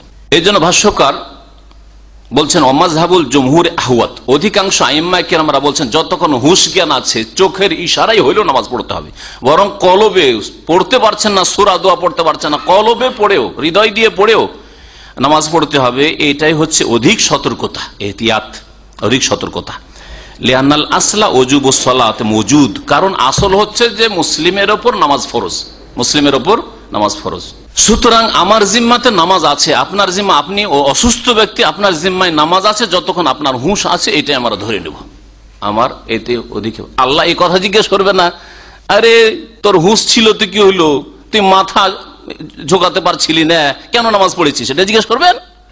কিন্তু এটা জিজ্ঞেস করতে পারেন যে তুই চোখের ইশারায় নামাজ পড়তে পারছিস, তোর হুঁশ ছিল, কেন নামাজ পড়িসনি, ঠিক না? যে হ্যাঁ, এটা হচ্ছে অধিক সতর্কতা ঈমান আমলের ক্ষেত্রে।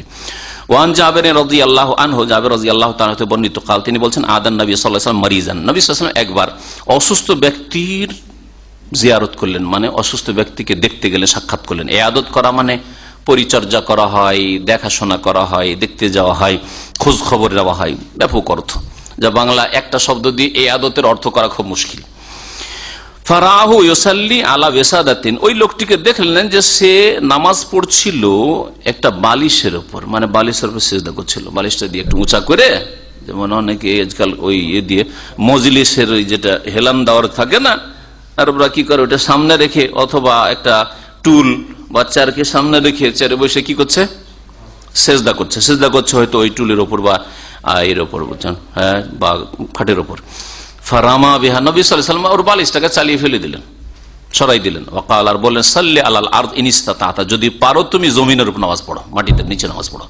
ওয়া ইল্লা, যদি না পারো ফাআউমে ঈমান, তাহলে ইশারা করো, মাথার ইশারায় নামাজ পড়ো, কিন্তু মাথাটা রাখবে বালিশের উপর, জমিনে রাখতে পারছো না, এইভাবে নামাজ পড়বে না। ওয়াজআল সুজুদাক আখফাজ মিন রুকুইকা, আর সিজদাকে রুকু থেকে বেশি ঝুঁকিয়ে করো, সিজদাতে মাথাটা রুকুর চাইতে বেশি ঝুঁকিয়ে নেবে। তাহলে রুকুতে যদি এতটা ঝুঁকেন তাহলে আপনি সিজদা আরো একটু বেশি ঝুঁকবেন, যেহেতু রুকুর চাইতে, যে দাঁড়ানো ব্যক্তি রুকুর চাইতে বেশি ঝুঁকে সিজদাতে, সেজন্য বেশি ঝুঁকবেন, তাতে বোঝা যায় যে আপনি সিজদা করছেন এখন রাহুল, বা এমনিও যাতে আপনার ওইভাবে নামাজটা আদায় হয়। রাহুল বাইহাকি, ইমাম বাইহাকি হাদিসটা বর্ণনা করেছেন। ইমাম আবু হাতেম হাদিসটাকে মওকুফ বলেছেন, মানে এটা নবী সাল্লাল্লাহু আলাইহি ওয়াসাল্লামের ঘটনা তাইলে নয়, জাবেরের ঘটনা। আল্লাহু আলাম। ওয়ান আয়েশা রাদিয়াল্লাহু আনহা قالت রাআইতু নবী সাল্লাল্লাহু আলাইহি ওয়াসাল্লাম ইউসাল্লি মুতারাব্বিয়ান, রাওয়াহু আন-নাসাই ওয়া সাহাহুল হাকিম। এই হাদিসের আগে শুধু একটা কথা বলি। হাদিসের যে ব্যাখ্যাটা হলো যে এতে নবী করিম সাল্লাল্লাহু আলাইহি ওয়াসাল্লাম বালিশ উপরে সিজদা করতে নিষেধ করলেন, বরং ইশারা, মাথার ইশারা মানে মাথা ঝুঁকিয়ে নামাজ পড়তে বললেন। এই হাদিস দ্বারা যেটা বুঝতে পারলাম সেটা হচ্ছে যে এইরকম কোন উঁচা জায়গাতে সেজদা করবেন না, যদি আপনি মাটিতে সেজদা না করতে পারেন তাহলে কোনো কিছু রেখে সেজদা করা নয়, বরং মাথা ঝুঁকাবেন, সেটাই হবে আপনার সেজদা। আয়েশা রাদিয়াল্লাহু তাআলা আনহা থেকে বর্ণিত, তিনি বলছেন রাআইতুন নবী সাল্লাল্লাহু আলাইহি ওয়াসাল্লাম, আমি নবী সাল্লাল্লাহু আলাইহি ওয়াসাল্লামকে দেখেছি ইউসাল্লি মুতারাব্বিয়ান, তিনি নামাজ পড়তেন। মুতারাব্বিয়ান কি তরজমা করো? আমাদের দেশে উর্দু ভাষা দিয়ে তরজমা করে, ওই রকম তরজমা করে দিই, কারণ এর বাংলা আমি খুঁজে পাচ্ছি না। যদি পারেন কেউ তো হেল্প করবে। সেটা হচ্ছে চার জানু হয়ে বসে নামাজ পড়বে। আমাদের দেশে লোকে বলে চার জানু হওয়া। মুতারাব্বিয়ান, আরবা থেকে, আরবা মানে কি? চার। তো এমন ভাবে বসলেন যে একটা পা ফোল্ড হইলো, ফোল্ড হওয়াতে একটা পা এইরকম হইলো, দুই হইলো, আর একটা পা দুই দুই চার হয়ে গেল। মুতারাব্বি, এইভাবে বসে পাকে আপনি আপনার রানের তলায় ঢুকিয়ে দিয়েছেন, এইভাবে বসে রাসূলুল্লাহ সাল্লাল্লাহু আলাইহি ওয়াসাল্লাম নামাজ পড়েছেন। এই ক্ষেত্রে দাঁড়ানো অবস্থায় যে কাজগুলি করতে হয় ওই কাজগুলি এইভাবে করা ভালো, কারণ নবী সাল্লাল্লাহু আলাইহি ওয়াসাল্লাম মুতারাব্বি এইরকম নামাজ পড়েছেন। তো দাঁড়িয়ে আপনি ধরেন সূরা ফাতিহা করেন, তাই না? আর কি করেন? দাঁড়ানো অবস্থায় রুকু করেন, তাহলে দাঁড়ানো অবস্থায় সূরা ফাতিহা পড়া অবস্থায় আর রুকুর অবস্থায় এইভাবে বসবেন, ঠিক আছে? আর সেজদা কোন অবস্থায় করে? সেজদা করে তখন এইভাবে বসে, তাই না? দুই সেজদার মাঝখানে বৈঠক করে এইভাবে। সুতরাং সেজদা করার অবস্থায় যখন আপনি সেজদার তসবিহ পড়ছেন সেই সময় ওইভাবে বসবেন, এটা হচ্ছে সবচেয়ে ভালো। তাহলে আপনার বৈঠকে বোঝাও যাবে যে আপনি এখন দাঁড়ানো অবস্থায়, মানে আপনি সূরাতে আছেন, রুকুতে আছেন, নাকি আপনি আছেন বৈঠকে আত্তাহিয়াতে আছেন, দুরূদ পড়ছেন, অথবা আপনি সেজদার অবস্থায় আছেন ইত্যাদি। আল্লাহু আলাম। তবে এইরকমও নামাজ পড়া জায়েজ রয়েছে, এইভাবে নামাজ পড়া জায়েজ রয়েছে। আর প্রসিদ্ধ হচ্ছে যে ওইভাবে পড়া, ওইটাই সাধারণ মানুষ, যারা সুস্থ মানুষ এইভাবে নামাজ পড়বে, পাকে পিছন দিকে করে, ওটাও পা মড়িয়ে, পা মোড়ানো ওতেও থাকছে, কিন্তু পা পিছন দিকে থাকছে, আর এটা পা গুলি কিসের? রানের তলায় থাকছে। জি হ্যাঁ, এটাকে মুতারাব্বি বলা হয়। জাওয়াজুস সালাতে কায়দান, বসে নামাজ পড়া জায়েজ। ফাইন কানা যালিকা ফি ফারজিন, ফরজ নামাজে যদি হয়, যে কথাটা এর আগে বলি, ফালা ইয়াকুনা ইনদাল আজজি আনিল কিয়াম, যে ব্যক্তি দাঁড়াতে পারছে না অথবা দাঁড়ানো তার জন্য কষ্টকর, আও আবিল মাশাক্কা, তাহলে দাঁড়াতে পারছে না সেই শুধু বসে পড়বে নয়, দাঁড়াতে যদি কষ্ট হয়, দাঁড়িয়ে নামাজ পড়া খুব কষ্ট হচ্ছে, কষ্ট হলে আসান, তখন বসে নামাজ পড়া জায়েজ ফরজে। ওয়াইন কানা ফি নাফলিন, আর যদি নফলে মানে ফরজ ছাড়া সুন্নত, বেতর, নফল যে কোনো নামাজ হোক, ফাজায়েজুন হাত্তা মাল কুদরাতে আলাল কিয়াম, যদিও দাঁড়িয়ে নামাজ পড়তে সক্ষম, বসে নামাজ পড়া জায়েজ। ইল্লা আন্নাহু ইযা কানা বিদুনে উযরিন, ওযরবিহীন যদি বসে বসে নামাজ পড়েন, ফাআজরুহু আলা নিসফি মিন সালাতিল কায়েম, তো দাঁড়িয়ে নামাজ পড়া লোকের চাইতে কি হবে? অর্ধেক কমে যাবে, অর্ধেক নেকি পাবেন আপনি। ওয়াইন কানা মিন উযরিন, আর ওজরে যদি হয়, বসে নামাজ পড়ছেন, কারণ বসে নামাজ পড়ছেন কোন নামাজ? সুন্নত নামাজ বা ফরজ নামাজ, দাঁড়িয়েই পড়তেন কিন্তু বসে পড়ছেন, আপনার মনের কামনা যে আল্লাহ যদি সুস্থ থাকতাম তো ফরজটাও দাঁড়িয়ে পড়তাম আর সুন্নতও দাঁড়িয়ে পড়তাম, হ্যাঁ, তাহলে পুরা নেকি পাবেন আপনি, কারণ আপনার নিয়ত আছে যে আমি পারছি না বলে বসে নামাজ পড়ছি, এই সুন্নত নামাজ বা বেতন নামাজ। বলছেন ওই কথাই যে যদি ওজরের কারণে সুন্নত নামাজ, নফল নামাজ বসে পড়ে, ফাআজরুহু তাম্মুন, তাহলে পুরা নেকি পাবে ইনশাআল্লাহ। তারপর ভাষ্যকার বলছেন যে এই হাদিস থেকে জানতে পারলাম যে নামাজের বৈঠক যে কোনো ভাবে করা যেতে পারে, এইভাবে করা যেতে পারে, এইভাবে করা যায়। এইভাবে কেউ যদি আত্মাহাত পড়ে তো সে নাজায়েজ কাজ করেনি, জায়েজ রয়েছে সুস্থ অবস্থাতেও। ইয়াজুজুল জুলুস ফি সালাতি আলা আইয়াতি জালসাতিন কানাত মিনাল জালসাতিল মাশরুআ, যে কোনো ভাবে বসা যেতে পারে, বসে নামাজ পড়া যেতে পারে। লাকিনাল আফজাল আন ইয়াকুনা মুতারাব্বিয়ান ফি মাওদিল কিয়াম, দাঁড়ানো অবস্থায়, মানে দাঁড়ানোর সময় যে দোয়াগুলি পড়েন, যেমন সূরা ফাতিহা, তারপরে রুকু, এই অবস্থাগুলিতে মোতারাব এইরকম বসবেন, যেমন এই ভাই বসে আছেন। মুফতারিশান আর বিছিয়ে বসবেন, ফি মাওযাইল জুলুস আর বসার জায়গায়, যখন আত্তাহিয়াত পড়ছেন অথবা সেজদা করছেন ওই সময়গুলোতে ওইভাবে বসবেন যেভাবে আমাদের অন্য ভাইরা বসে আছে এরা।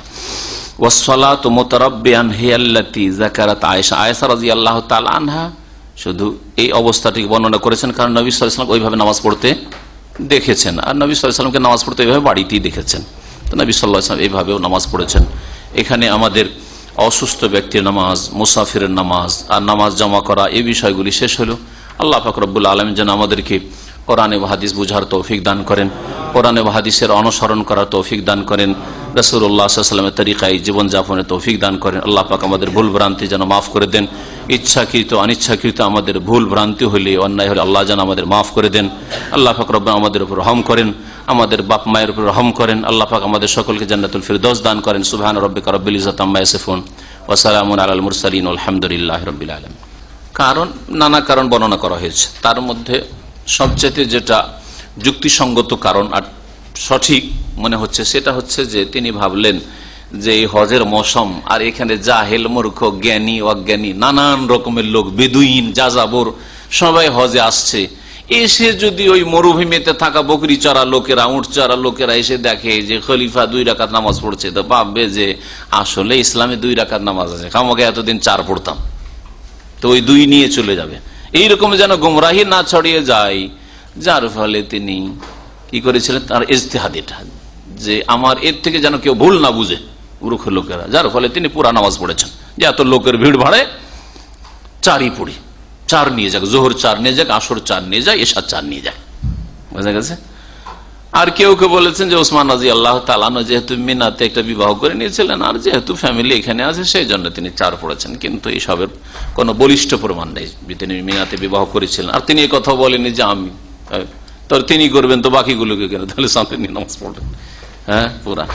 তারপরে মুসাফির যদি তার সাথে ফ্যামিলি থাকে তারপর মুসাফির, এই মাসলা এখানে আলোচনা হয়নি। এক কথা মনে হয় মুসাফির যদি সফরে থাকে তার সাথে ফ্যামিলিও থাকে তারপরে সে মুসাফির। কিছু কিছু ওলামারা বলেছে স্ত্রী থাকলে তো আরাম, খেদমত করছে, রান্না করে দিচ্ছে, অসুবিধা কি, কেন পুরানো না শ্বশুর বাড়ি গেছেন, কেউ কেউ এরকম ফতোয়া দেয় শ্বশুর বাড়ি গেছেন নিজের বাড়ির মতো খাচ্ছেন থাকছেন, বড় বাড়ির চাইতে বেশি আরামে খাচ্ছেন, হ্যাঁ তো ওইখানে কেন কসর, ওখানে কসর করেন। মুসাফির 80 কিলোমিটার দূরত্ব হয়ে গেছে শ্বশুর বাড়ি, তাহলে ওখানে আপনি কসর করেন যদি আপনার সাথে স্ত্রী আছে, এটাই ঠিক, আপনি মুসাফির। জি, নবী করিম সারা জীবন রফুল এদেন করেছেন, যারা রফুল এদেনকে অস্বীকার করেছে একটা বাহানা বানিয়ে এনেছে মনসুক রোহিত, রোহিতের কোনো দলিল নেই। রোহিত হয় আল্লাহ বলবেন না রসুল বলবেন না হয় সাহাবিরা বলবেন যে আমরা আগে করতাম এখন করি না, এরকম একটি হাদিস নেই, যার ফলে রফুল এদেন মনসুখ নাই। এটা হানাফিদের বড় বড় ওলামা শাহুলিউল্লাহ মুহাদ্দিস দেহলভির মতো, তারপরে সিন্ধি যে মদিনার মুহাদ্দিস হানাফি মুহাদ্দিস তাদের মতো এরকম বহু ওলামারা, এখন দেওবন্দের পাশে সাহারানপুর যে মাজাহের বড় মাদ্রাসা আছে সেখানকার যে শেখ ইউনুস সাহেব আছেন শেখুল হাদিস, তার মতো লোক, তিনি সূরা ফাতিহা পড়েন। তার ছাত্ররা আমার অনেক বন্ধুরা আছে, ওরা বলে যে আমাদের শেখ বলতেন শেখ ইউনুস সাহেব, অথচ দেওবন্দের পরে বড় মাদ্রাসা, মানে দেওবন্দের মধ্যে বড় মাদ্রাসা, তো বলছে আমাদের শেখ বলতেন যে मैं সূরা ফাতিহা পড় लेता हूं, কারণ এতে আমার সতর্কতা রয়েছে। মানুষ সবসময় নিজেকে সেভ করে চলবে, দুনিয়ার ক্ষেত্রে সেভ চলছেন, রাতের অন্ধকারে 5000 রিয়াল পকেটে থাকলে যাত্রার গাড়িতে চাপছেন না আপনি, হ্যাঁ না রে আজকে হেঁটে যাবো না, পকেটে টাকা আছে ভাই একটু পৌঁছে দেন তো বাসা, হ্যাঁ আমরাও করি যে আজকে পকেটে টাকা আছে চলো গাড়িতে চড়িয়ে যায়, না তো এমনি হেঁটেই যেতাম, ঠিক না? তাহলে দুনিয়ার ক্ষেত্রে এত সেভ চলাফেরার চেষ্টা করি, আর নামাজটাকে সেভ করবেন না আপনি, নামাজটা আসল ইমান আপনার আমল। ইসলামী ব্যাংক অন্য ব্যাংকের চাইতে তো ভালো, ইসলামী ব্যাংক অন্য ব্যাংকের চাইতে ভালো, পুরোপুরি যদি মুক্ত না হয় আল্লাহ ভালো জানে, তাদের মধ্যেকারই অনেকে বলেছেন পুরোপুরি মুক্ত নাই, কিন্তু আমাদের নাই আমার চাইতে কানাওয়াম ভালো। তারপরে তারা বলছে যে আমরা শরিয়া ভিত্তিক করছি, এরপরে যদি তারা কোনো মিথ্যা আমাদের বিবৃতি দেয় বা ভুল বুঝায় তাহলে তারা জবাবদিহি করবে। জায়েজ আছে। যদি আপনি দাম্মাম শহরে ঢোকার আগে কোনো জায়গায় ওয়াক্ত হয়ে গেছে, ভাবছেন এখানে গেলেও হয়তো নামাজ পড়তে পারে, আর জোহর পড়ছেন তার সাথে আসর পড়ে নেন ওইখানে, তাহলে আর এখানে এসে পড়া লাগবে না। তবে যদি আপনি রাস্তাঘাটে বাইরে থাকেন, হ্যাঁ মসজিদে সামিল হয়ে যাবেন। কোন মুসলিম নামাজ চলছে আর বাইরে বসে থাকবে এটা জায়েজ নয় এভাবে, কারণ এতে ভুল বুঝবে মানুষ, ভুল বুঝবে, হয় আপনাকে হিন্দু মনে করবে, খ্রিস্টান মনে করবে, আর না হলে বলে যদি আপনি মার খামার দাড়িওয়ালা আপনার মতো হয়তো কি রে দাড়িওয়ালা লোক নামাজ পড়ে না বসে আছে, অথচ আপনি হয়তো রিয়াজের রোডে আপনি নামাজ পড়ে এসছেন, হ্যাঁ না জায়েজ না, আপনি ঘরের ভিতরে বসেন।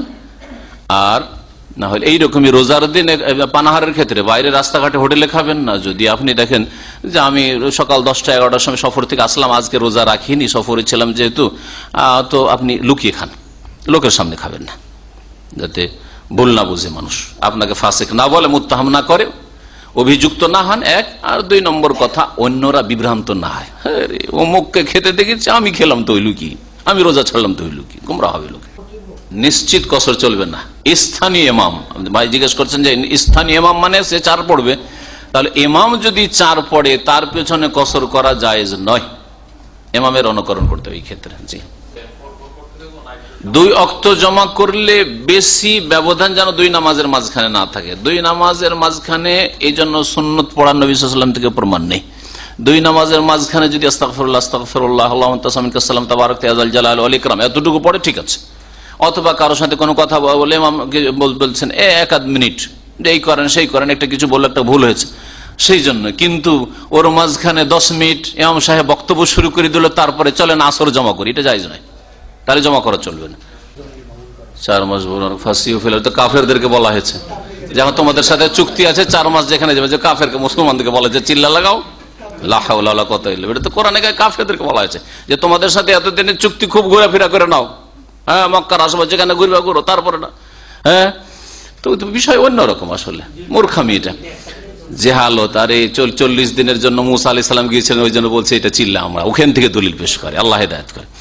তো যাই হোক, আর একটা যেটা জিজ্ঞেস করেছে বা বিষয় জিজ্ঞেস করেছে যে আমরা বুখারী মুসলিম মানি আর মুওয়াত্তা মালিক মানি না, এটা অজ্ঞতা, জেহালত, মিথ্যা অপবাদ, আর এটা জেহালত।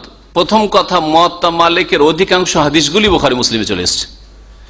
মুওয়াত্তা মালিককে কুতুবুস সিত্তা বা সিহাহ সিত্তা আমাদের দেশের ভাষায় সিহাহ সিত্তাতে এই জন্য গণ্য করা হয়নি। অনেক ওলামারা বলেছেন 6 নম্বর কিতাব মুওয়াত্তা মালিক, ইবনে মাজাহ নয়, ইবনে মাজাহের জায়গায় মুওয়াত্তা মালিককে গণ্য করেছে। কিন্তু অধিকাংশ মুহাদ্দিসিনরা বলছে যে না, মুওয়াত্তা মালিককে গণ্য করে তো লাভ নেই, মুওয়াত্তা মালিকের সবগুলি হাদিস প্রায় চলে এসছে বুখারী মুসলিমে। তাহলে এমন একটা হাদিসকে ওখানে শামিল করো 6টি প্রসিদ্ধ কিতাবে, যাতে অতিরিক্ত কিছু হাদিস আছে যেগুলো আবু দাউদে নাই, নাসাইতে নাই, তিরমিজিতে নাই, ইবনে মাজাহতে বেশ কিছু নতুন হাদিস রয়েছে যেগুলো অন্যান্য কিতাব, বুখারী মুসলিমও নাই, অন্য কিতাবগুলি সুনানের কিতাবও নেই। এই জন্য কুতুবুস সিত্তা বা সিহাহ সিত্তা হচ্ছে, সিহাহ সিত্তা নয়, সূক্ষ্ম ভাষা। তারপরে দেশের ভাষায় বলছি, মাঝে মাঝে দেশের ভাষা মানুষের বুঝার উদ্দেশ্যে বলি, এটাকে বৈধ করার জন্য বলি না বা ঠিক বলার জন্য বলি না। বুখারী, মুসলিম, আবু দাউদ, নাসাই, তিরমিজি, ইবনে মাজাহ। ইবনে মাজাহর জায়গায় অনেক মুহাদ্দিসরা, সবাই নয় বা অধিকাংশ নয়, বরং কিছু মুহাদ্দিসরা মুওয়াত্তা মালিকের শামিল করেছে। মুওয়াত্তা মালিক আমরা পড়েছি এবং এর হাদিস আমাদের জানা আছে, ছোট্ট একটি কিতাব, তারপরে কিতাব ছোট এই সাইজের কিতাব। তারাবি যে 11 রাকাত, এই হাদিস তো মুওয়াত্তা মালিকে রয়েছে সহিহ সনদে। হ্যাঁ ওই হ্যাঁ, জিবরাইল আলাইহিস সালাম আম্মানি জিবরিল ইনদাল বাইতে, এই হাদিস মুওয়াত্তা মালিকে রয়েছে, এই হাদিস মুওয়াত্তা মালিক আছে যে বাইতুল্লাহর কাছে জিবরাইল আলাইহিস সালাম আমার ইমামতি করলেন আর আমি 2 দিন নামাজ পড়লাম তার পেছনে, এটাও মুওয়াত্তা মালিকে রয়েছে। তো এগুলো হচ্ছে মূর্খতা অথবা মিথ্যা অপবাদ, অজ্ঞতার কারণে বলা, আর না হইলে এগুলি হচ্ছে উদ্দেশ্যমূলক কথাবার্তা বলা। আল্লাহ পাক হিদায়াত সবাইকে দান করেন, আল্লাহ পাক অন্তরকে যেন বাঁকা না করে দেন। ও সাল্লাল্লাহু আলাইহি ওয়া সাল্লাম মুহাম্মদ।